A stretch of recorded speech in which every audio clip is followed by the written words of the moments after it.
kita mulai. Bismillahirrahmanirrahim. Assalamualaikum warahmatullahi wabarakatuh.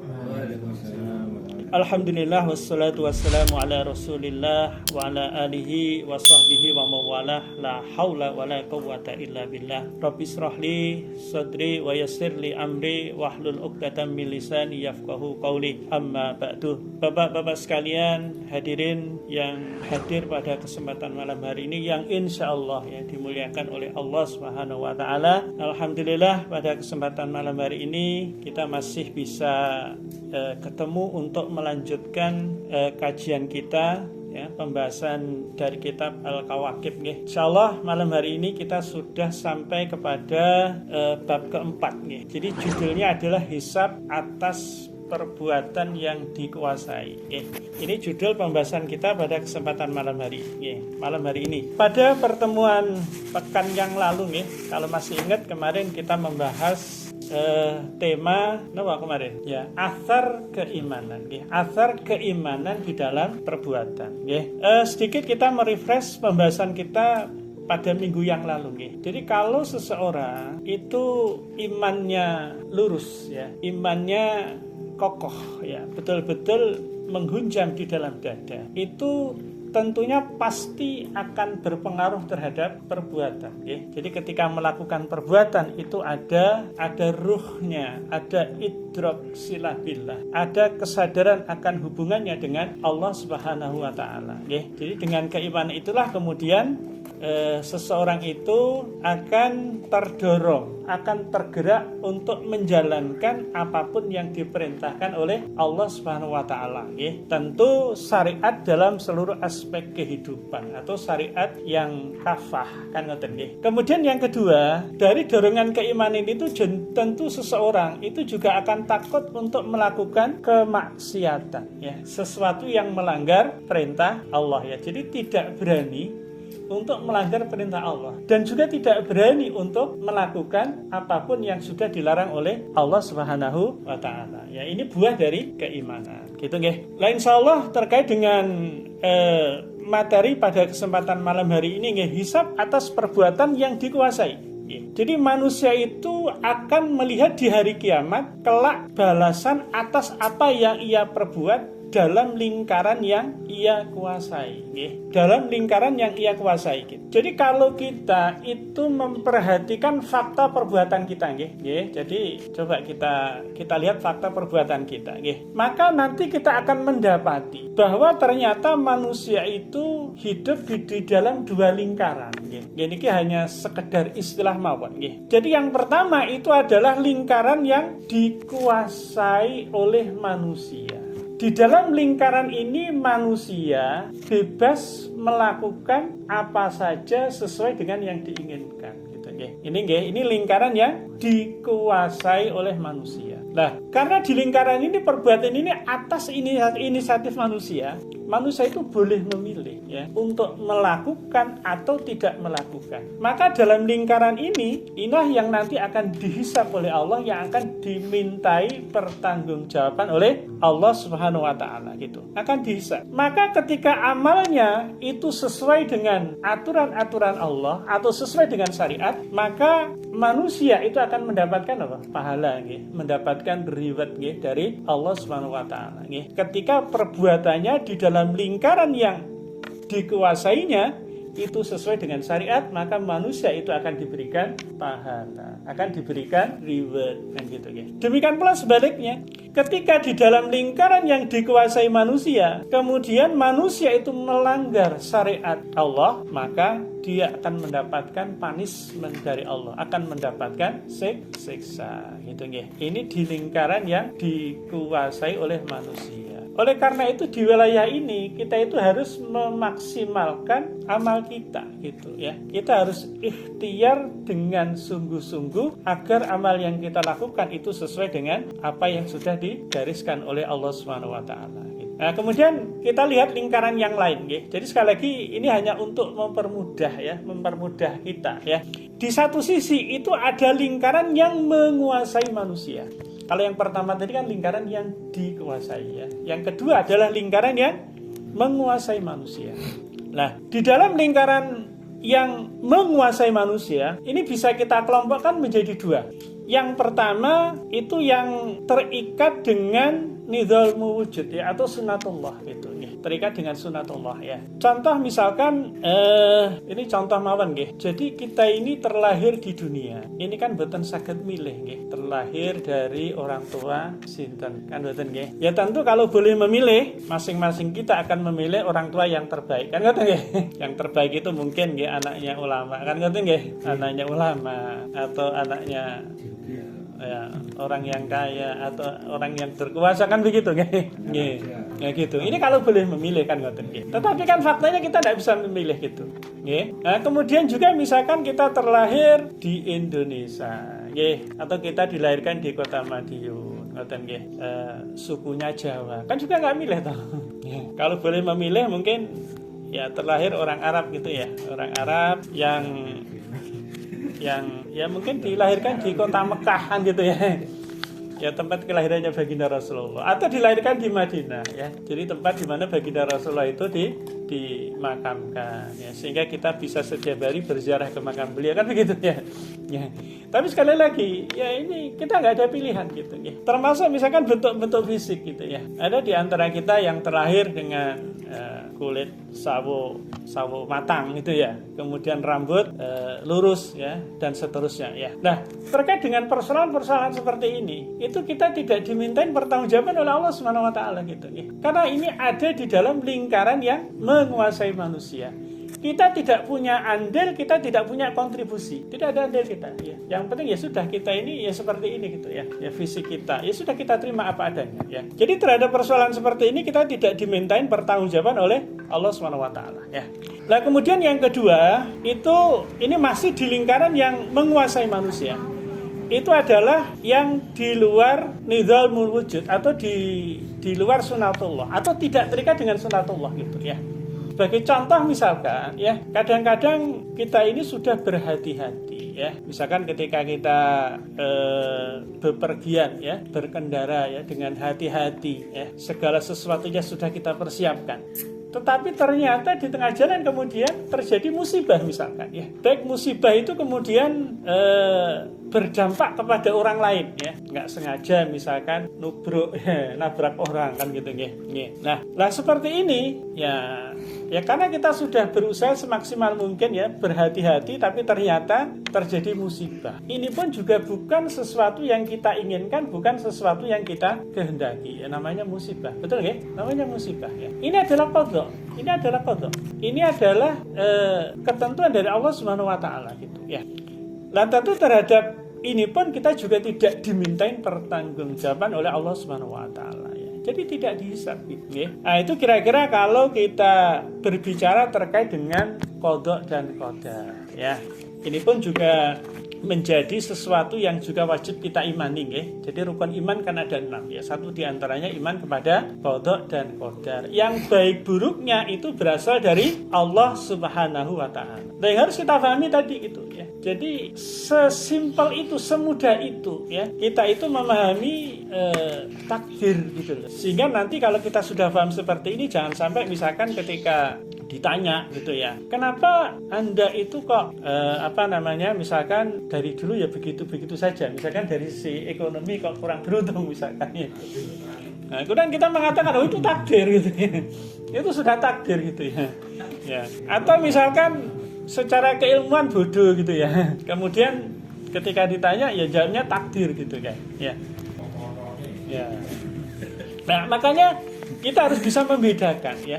Mana persoalan-persoalan yang memang itu ada di wilayah kendali kita. Artinya kita ada andil, kita ada kontribusi, kita masih bisa melakukan ikhtiar dengan wilayah yang memang itu di luar kehendak kita tadi ya, lingkaran yang menguasai manusia. Oleh karena itu mestinya sikap kita yang paling bijak adalah memaksimalkan di wilayah ikhtiar. Jadi selama itu masih di wilayah yang kita kuasai, maka kita harus melakukan ikhtiar yang terbaik yang mungkin masih bisa kita lakukan. Gitu nggih.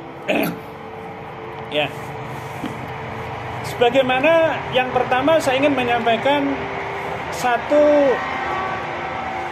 ayat di dalam Al-Qur'an, di dalam surat Al-Zalzalah ayat 7.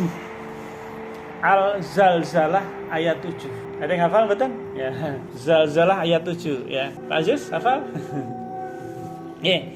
Jadi ayatnya a'udzubillahi minasyaitonirrajim, famay ya'mal mithqala dzarratin khairan yara. Ya, ini ayat 7 nggih. Famay ya'mal mithqala dzarratin khairan yara. Barang siapa yang berbuat baik seberat dzarrah pun ya, sebesar atom, sebesar biji sawi atau sekecil apapun ya, niscaya dia akan melihat balasan gitu nggih. Jadi amal kita meskipun kecil ya, itu pasti akan dibalas oleh Allah Subhanahu wa taala. Makanya kita tidak boleh meremehkan perbuatan yang baik meskipun itu kecil gitu ya.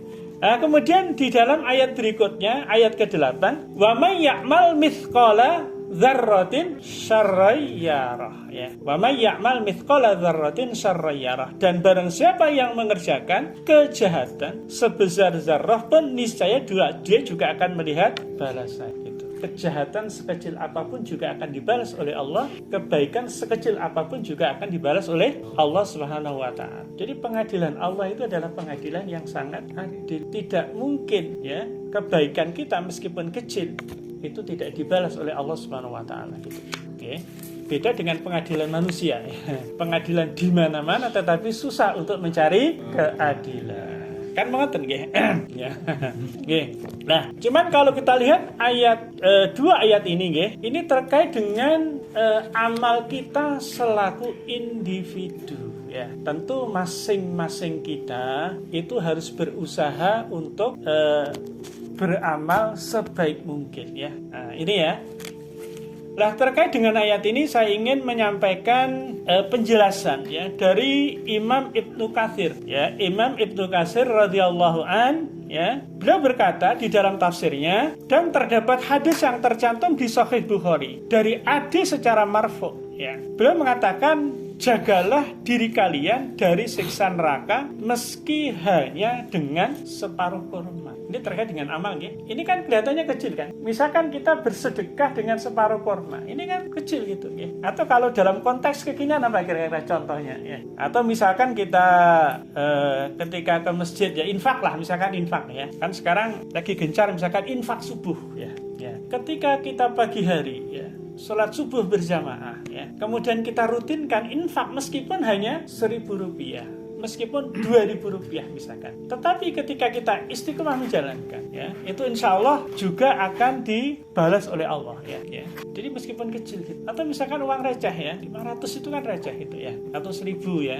Jadi kalau parkir sekarang aja kan juga sudah 2.000 ya. Jadi kalau di Pasar Kurju sebelumnya itu kalau motor 1.000, sekarang sudah naik ya, jadi 2.000 gitu ya. Atau meski hanya dengan perkataan yang baik gitu ya. Meskipun hanya dengan perkataan yang baik ya, ketika kita berbincang ya dengan saudara kita dengan perkataan yang ahsan, perkataan yang baik ya, ini juga bisa menjadi amal soleh bagi kita gitu ya. Demikian pula di dalam sebuah hadis yang sahih, beliau menyampaikan, janganlah sekali-kali kau remehkan sedikit pun perkara ma'ruf, meskipun hanya sekedar engkau tuangkan air dari timbamu ke dalam bejana peminta air. Hanya ngasih air kan gitu ya. Ini perkara yang ma'ruf meskipun kecil juga jangan diremehkan gitu ya. Meski sekedar engkau bertemu saudaramu dan kau pandang ia dengan wajah ceria gitu ya. Jadi menampakkan ya, wajah yang ceria. Atau dalam konteks hari ini misalkan amalan-amalan yang ma'ruf ya, meskipun sekedar misalkan kalau di masjid itu kadang-kadang kan sandal berserakan gitu ya. Itu kata sandal itu juga sesuatu yang ma'ruf ya. Atau misalkan menyingkirkan duri di jalan. Atau kalau sekarang misalkan ada batu yang nanti dikhawatirkan kalau tidak disingkirkan itu bisa membahayakan pengguna jalan ya. Jadi ya jangan diremehkan ya, persoalan-persoalan yang kecil gitu ya. Dan juga di dalam sebuah hadis yang sahih ini masih menurut penjelasan Imam Ibnu Katsir ya, wahai wanita-wanita mukmin, janganlah seorang tetangga meremehkan pemberian kepada tetangganya meski hanya, ini kalau dalam konteks penjelasan Imam Ibnu Katsir ya, meskipun hanya berupa kuku kaki kambing gitu ya. Ya. Dan di dalam hadis yang lain ya, berikan pada orang yang meminta meskipun hanya berupa kuku binatang yang gosong. Nah, itu ya. Ini kalau dalam konteks yang ada di penjelasan Imam Ibnu Katsir ya. Ya. Jadi kalau sekarang mungkin ya, kalau konteksnya ya, misalkan dengan tetangga ya, kalau kita punya makanan itu berbagi gitu ya. Kalau masak misalkan dibanyakin kuahnya ya, biar bisa dibagi dengan tetangga kan gitu ya.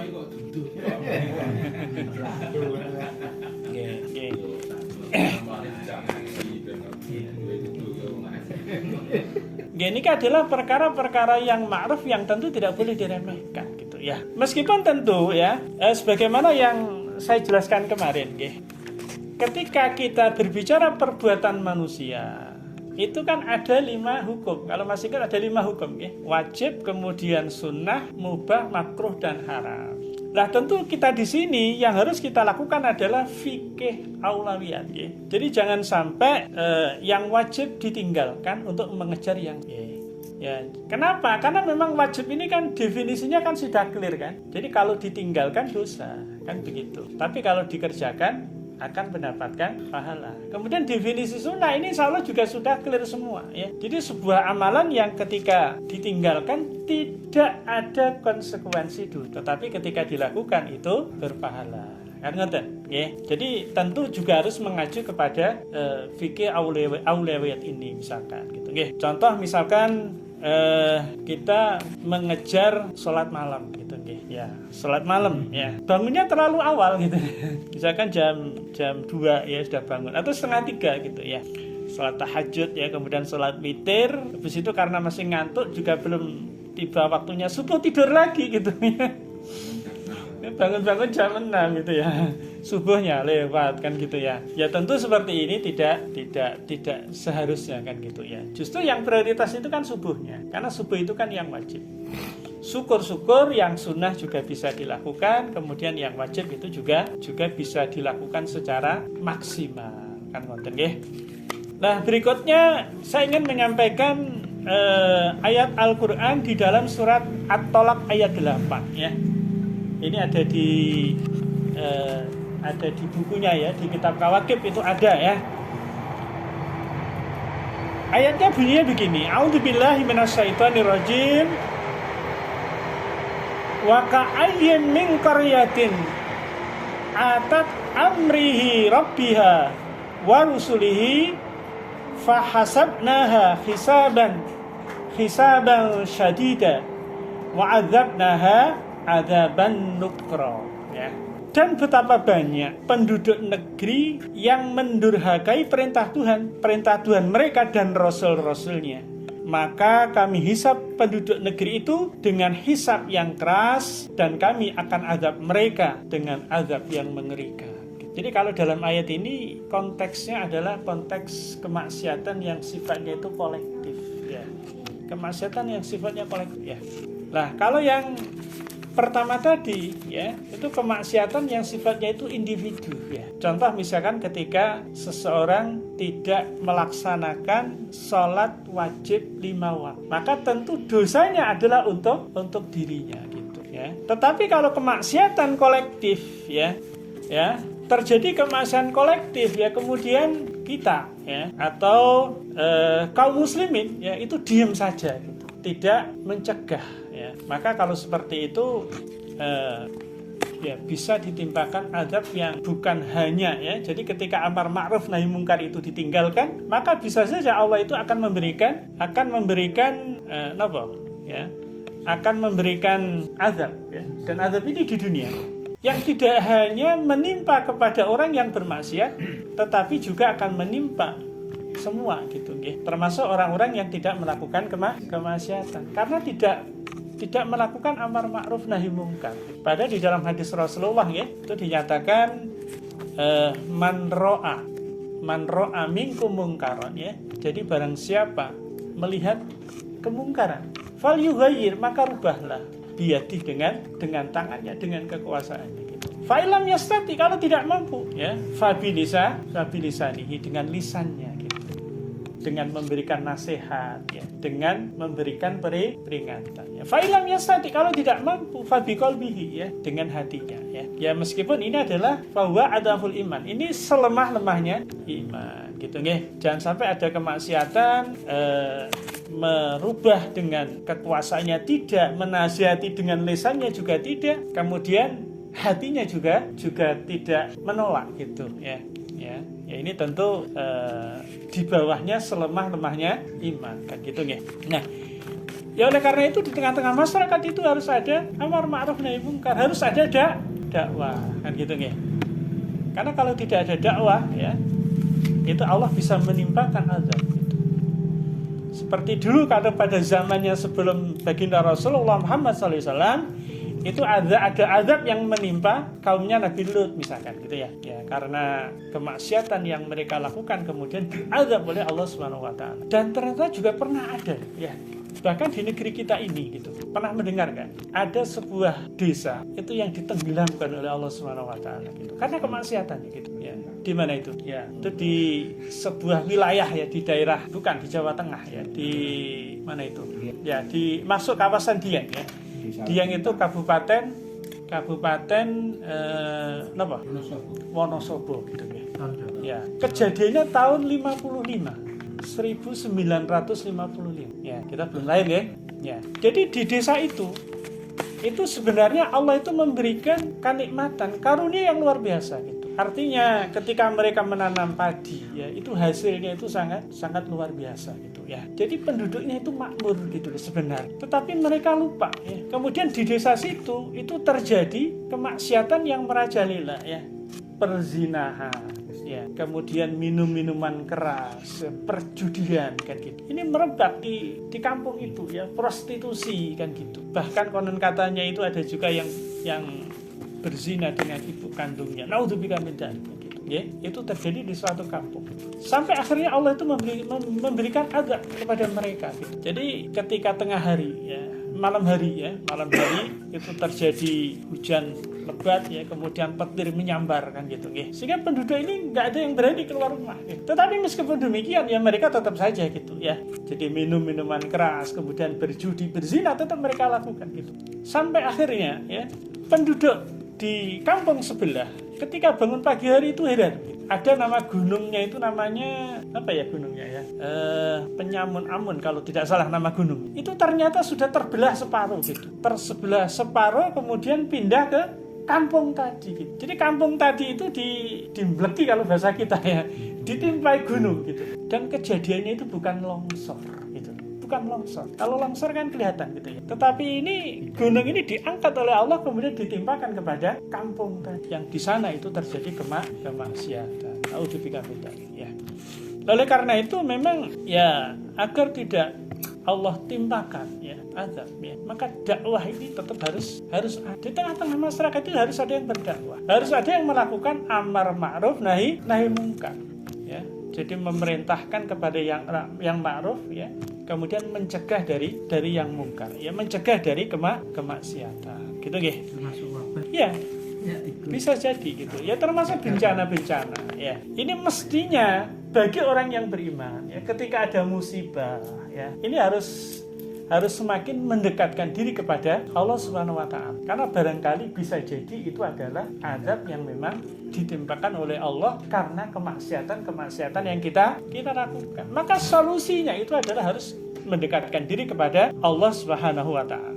Baik Bapak sekalian, terkait dengan surat At-Talaq ayat 8, saya ingin menyampaikan salah satu tafsirnya, ya, dari Al-Qurtubi radhiyallahu anha, ya. Al-Qurtubi beliau menyampaikan fahasabnaha hisaban syadidan, ya. Beliau menyampaikan maka kami buat perhitungan terhadap penduduk negeri itu dengan perhitungan yang ketat. Artinya kami balas mereka dengan siksa dunia. Ini sebagaimana yang disampaikan oleh Al-Qurtubi, ya, di dalam tafsirnya. Kemudian wa adzabnaha adzaban nukra, dan kami azab mereka dengan azab yang mengerikan di akhirat, ya. Ada pula yang berpendapat bahwa di dalam ayat ini terdapat gaya pengungkapan takdim dan takhir, ya. takdim dan takhir. Apa maksudnya? Maksudnya adalah yang akhir didahulukan dan yang awal itu diakhirkan. Sehingga makna ayat di atas, maka kami azab mereka dengan azab yang mengerikan di dunia berupa kelaparan, kemudian kemarau panjang, paceklik, kelaparan, kerusakan, dan semua jenis musibah. Dan kami hisab mereka di akhirat dengan penghisapan yang amat ketat. Gitu ya. Nah, itulah pentingnya kita itu melakukan amar ma'ruf nahi munkar, gitu nggih. Ya karena kemaksiatan yang dilakukan oleh kita, oleh kaum muslim di dunia ini, maka akan diancam oleh Allah ya. Di dunia itu diancam dengan azab, di akhirat pun juga diancam dengan azab yang sangat pedih. Ya, kemudian di ayat berikutnya di dalam surat Al-Talaq ayat 11 Allah berfirman, wa may yu'minu billahi wa ya'mal sholihan yudkhilhu jannatin tajri min tahtihal anhar khalidina fiha abada qad ahsanallahu lahu rizqa. Ya, wa may yu'minu billah, dan barang siapa beriman kepada Allah wa ya'malu sholihah, ya, kemudian mengerjakan amal soleh, yudkhilhu jannatin tajri min tahtihal anhar khalidina fiha, ya, niscaya Allah akan memasukkan ke dalam surga yang mengalir di bawahnya itu sungai-sungai, ya, khalidina fiha abada, mereka kekal di dalamnya selama-lamanya. Qad ahsanallahu lahu rizqa, ya, sesungguhnya Allah memberi rizki yang baik kepada itu, ya. Jadi syaratnya kalau kita ingin dimasukkan kepada surganya Allah, ya tentunya tadi ya, wa may yu'minu billah, ya. Syarat pertama kan harus beriman kepada Allah Subhanahu wa taala, nggih. Ini kemarin juga sudah kita bahas, nggih. Jadi iman itu tidak boleh taklid, tidak boleh ikut-ikutan. Iman itu harus melalui proses berpikir gitu. Sehingga imannya kuat, imannya kokoh, imannya menghunjam di dalam dada. Jadi keyakinannya itu betul-betul muncul dari proses berpikir gitu. Ketika beriman kepada Allah, ya, itu betul-betul yakin gitu. Ketika iman kepada malaikat Allah, ketika iman kepada Al-Quran, ketika iman kepada baginda Rasulullah Muhammad SAW, termasuk ketika iman kepada hari akhir, ya, yang kemarin sudah kita bahas, ya. Jadi dengan membaca Al-Quran maka kita tahu hari kebangkitan, ya. Jadi hari kebangkitan itu ada, informasinya kita dapatkan dari Al-Quran, ya. Dan tentu beriman saja tidak cukup, ya. Wa malu sholih, gitu ya, yaitu mengerjakan amal soleh, gitu ya. Kemarin juga sudah sempat kita bahas, ya. Jadi agar amal kita itu adalah amal yang soleh, amal yang diterima oleh Allah, ya, amal yang baik, amal yang hasan, itu syaratnya kan ada dua kemarin, ya. Jadi amal itu harus ikhlas, harus yang pertama benar, ya, harus benar, ya. Benar itu maksudnya sesuai dengan tuntunan syariat, harus ittiba kepada baginda Rasulullah Muhammad SAW, dan yang kedua amal itu dilakukan dengan ikhlas karena Allah, ya. Jadi bukan mengharap pujian, gitu. Bukan mengharap pujian, ya. Nah, kalau kita sudah beriman dengan iman yang lurus, kemudian kita sudah melakukan amal yang soleh, gitu, ya, amal yang benar, ya, amal yang kita lakukan dengan ikhlas, ya, ya kita dijanjikan oleh Allah, ya, akan dimasukkan ke surganya Allah Subhanahu wa taala, ya. Ya tentu gambaran surga, ya, kondisi surga itu kan tidak tergambar di dalam benak kita, kan, gitu. Ya, intinya sesuatu yang indah, sesuatunya yang nikmat, yang indah dan nikmatnya itu tidak bisa kita bayangkan. Ya, mestinya kita semua itu punya keinginan, ya, punya kerinduan, ya, untuk menjadi salah satu penghuni surga, ya. Cuman persoalannya gitu, ya, banyak orang ketika ditanya ingin tempat kembalinya itu surga, tetapi ternyata amal yang dilakukan itu tidak mencerminkan amalan calon penghuni surga, gitu. Bagaimana mungkin menginginkan surga tetapi tidak menjalankan perintah Allah? Kan tidak nyambung, kan? Bagaimana mungkin menginginkan surga ternyata banyak sekali kemaksiatan yang dilakukan? Ini kan tidak nyambung, gitu. Mestinya kalau seseorang itu menginginkan surga, amalannya itu harus mencerminkan amalan penghuni surga, bukan sebaliknya, gitu, ya. Oleh karena itu, itulah pentingnya kita itu mengkaji Islam, ya. Kita mencari ilmu, ya, agar apa yang kita lakukan itu sejalan dengan apa yang dimaui oleh Allah Subhanahu wa taala, kan, gitu, ya. Kemudian di kitab itu juga ada ada surat Al-Kahfi, ya, ayat 20 29 ya. Saya bacakan ayatnya. A'udzubillahi minasyaitonirrajim. Wa qulil haqqu mir rabbikum. Faman syaa'a falyu'min wa man syaa'a falyakfur. Gitu nggih. Dan menyatakan kebenaran itu datangnya dari Tuhan ya. Al-haqqu mir rabbikum. Jadi kebenaran itu menurut siapa? Kebenaran itu menurut kita atau menurut yang menciptakan kita, yaitu Allah Subhanahu wa taala. Kira-kira menurut siapa kebenaran itu? Ya Allah. Mestinya kebenaran itu adalah menurut Allah Subhanahu wa taala. Kebenaran itu bukan menurut kebanyakan manusia gitu loh ya. Jadi pendapat kebanyakan manusia itu bukan ukuran kebenaran. Tapi ukuran kebenaran itu adalah apa yang baik menurut Allah Subhanahu wa taala. Gitu nggih. Faman syaa'a falyu'min wa man syaa'a falyakfur. Maka barang siapa yang ingin beriman, hendaklah ia beriman. Dan barang siapa ingin kafir, maka biarlah ia kafir. Iman dan kafir itu pilihan gitu nggih. Iman dan kafir itu pilihan. Ya, saya lanjutkan dulu. Inna a'tadna lidzalimina naran ahata bihim suradiquha wa iyastaghithu yughathu bima'in kal muhli sa'wil wujuh bi'sas syarab wa sa'at murtafaqo ya. Sebenarnya kami telah menyediakan bagi orang-orang zalim itu neraka yang gejolaknya meliputi mereka, dan jika mereka meminta minum, niscaya mereka akan diberi minum dengan air seperti besi yang mendidih yang menghanguskan muka. Itulah minuman paling buruk dan tempat istirahat yang paling jelek ya. Itu salah satu gambaran siksa neraka gitu ya. Jadi sakitnya, pedihnya itu tidak bisa kita bayangkan gitu ya. Nah, terkait dengan ayat tadi ya, Syekh As-Sa'di itu menyampaikan di dalam tafsirnya ya, faman syaa'a falyu'min wa man syaa'a falyakfur ya. Jadi barang siapa yang menghendaki beriman, hendaklah ia beriman, dan barang siapa yang menghendaki kafir, biarlah dia kafir ya. Jadi tidak ada maksud untuk membolehkan kedua perkara tersebut, melainkan ini adalah peringatan dan ancaman bagi siapa saja yang memilih kekufuran setelah sempurnanya penjelasan gitu nggih. Jadi beliau Syekh As-Sa'di menjelaskan seperti itu ya. Jadi tidak ada maksud untuk membolehkan kedua perkara tadi gitu. Kalau mau kafir ya silahkan gitu, mau beriman ya silahkan gitu. Nah, memang kalau kita kembalikan kepada pembahasan di awal tadi ya. Jadi iman dan kafir itu kan pilihan. Ini ada di wilayah yang dikuasai oleh manusia. Kita bisa memilih kok kan. Jadi pilihan iman, pilihan kafir ini adalah pilihan kita ya. Sebagaimana di dalam sirah ya, kalau kita lihat gitu ya. Ketika baginda Rasulullah itu mulai dakwah ya, yang didakwai itu adalah banyak dari kerabatnya ya, dan juga banyak dari orang-orang terpandang di Mekah ketika itu ya.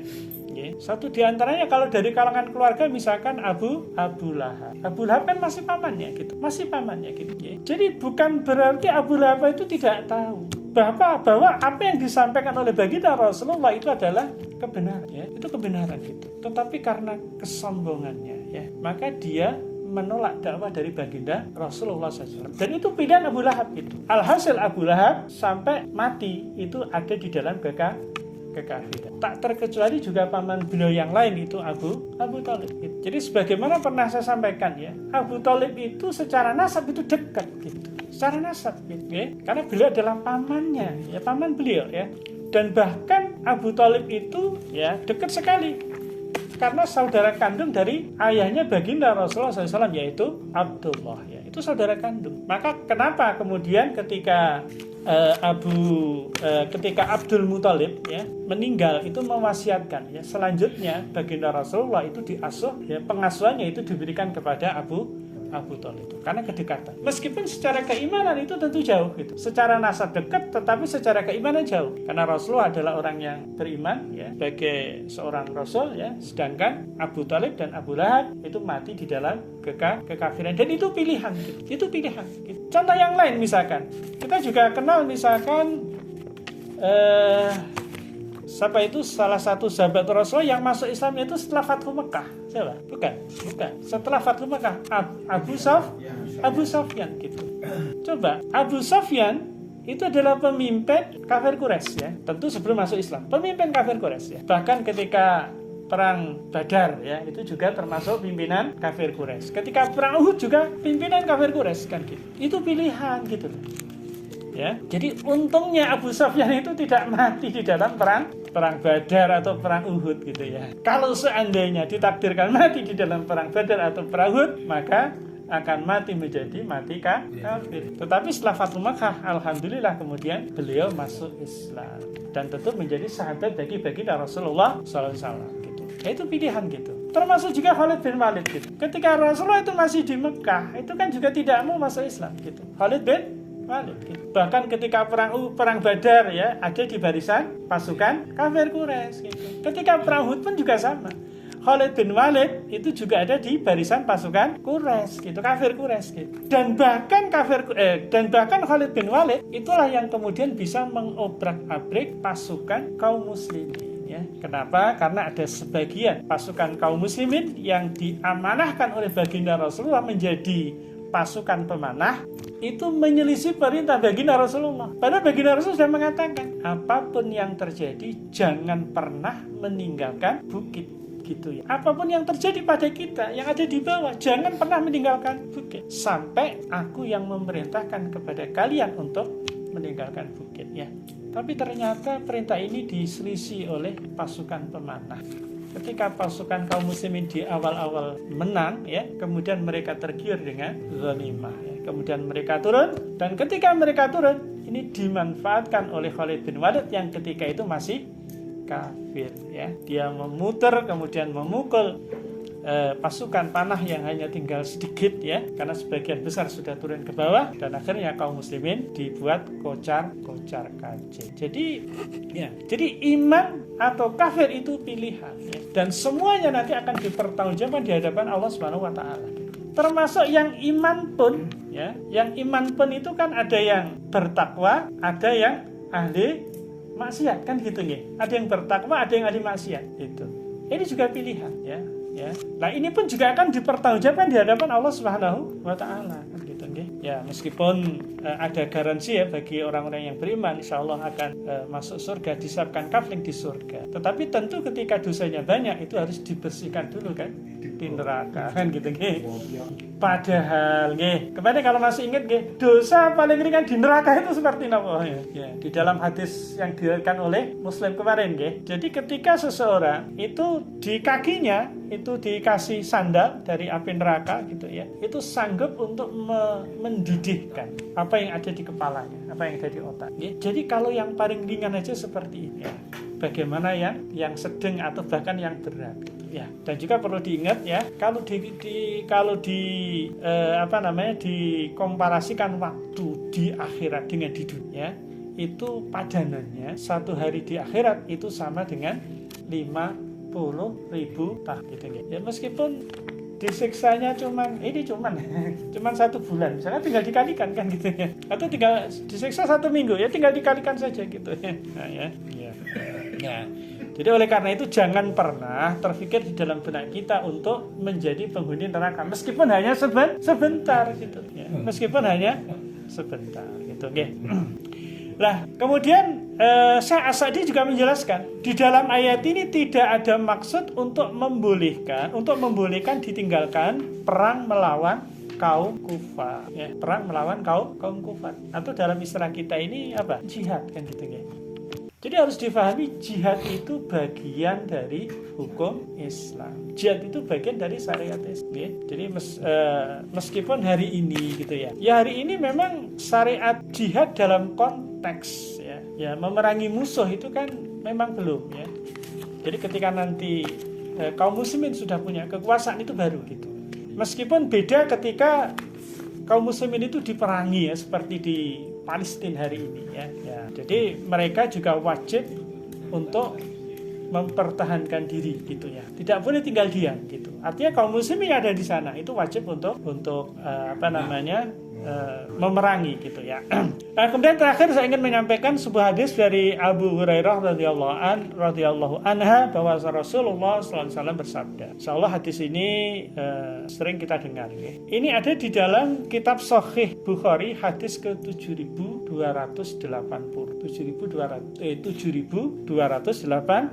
Hadisnya begini bunyinya. Kullu ummati yadkhulul jannata illa man aba. Ya. Kullu ummati, semua umatku itu masuk surga. Kullu ummati yadkhulul jannah. Semua umatku itu masuk surga. Illa man aba, kecuali yang enggak, kecuali yang tidak mau gitu ya. Nah, kemudian para sahabat itu bertanya, qalu ya Rasulullah, waman ya'ba gitu ya. Para sahabat bertanya, siapa yang enggan ya? Yang enggan itu siapa kan gitu ya. Jak masuk surga kok ora gelem gitu ya. Sapa jak jane gitu ya. Nah, kemudian Rasul menjawab, man ata'ani dakhalal jannah. Siapa saja yang mentaatiku, maka dia akan masuk surga ya.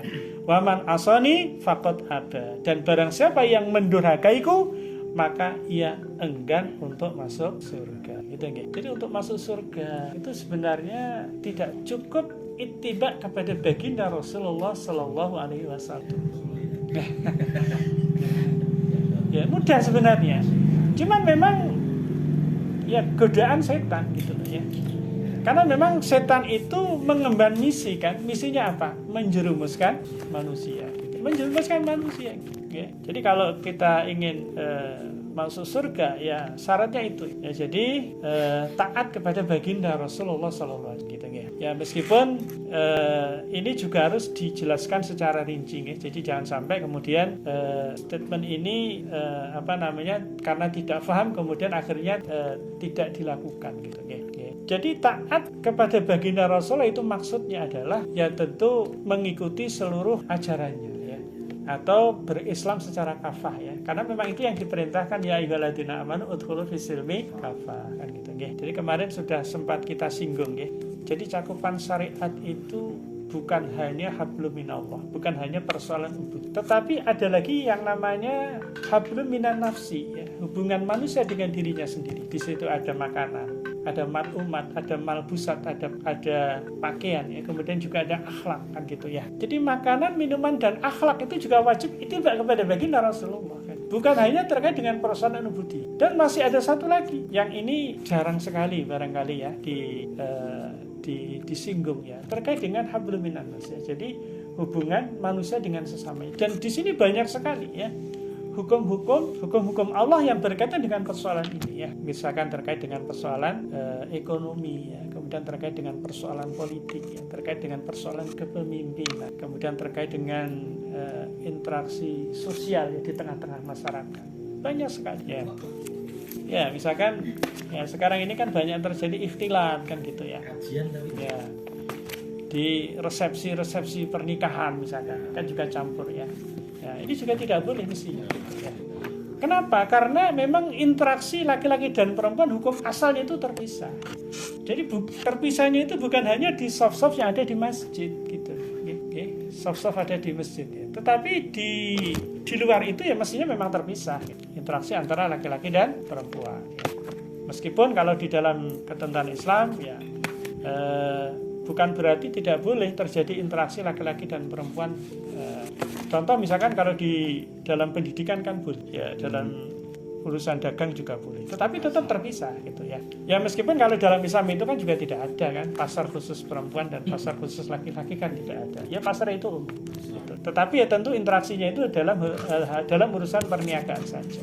Tapi kalau dalam urusan pendidikan ya boleh saja ya guru laki-laki ngajar siswa perempuan misal gitu ya. Tetapi tetap ya harus dipisah gitu ya. Jadi laki-laki sendiri, perempuan sendiri terpisah, kemudian ada tabir kan gitu ya. Nah itu kira-kira kemudian ya tentunya kebalikannya ya. Jadi kalau kita itu menyelisihi ya apa yang diperintahkan oleh Allah Subhanahu wa taala dan Rasulnya, ya tentu balasannya itu adalah neraka. Berarti termasuk orang yang tidak mau masuk surga. Itu aja barangkali yang bisa Al-Fakir sampaikan ya, mudah-mudahan bermanfaat. Mohon maaf kalau ada kekurangan. Alhamdulillah bila taufiq wal hidayah. Wassalamualaikum warahmatullahi wabarakatuh.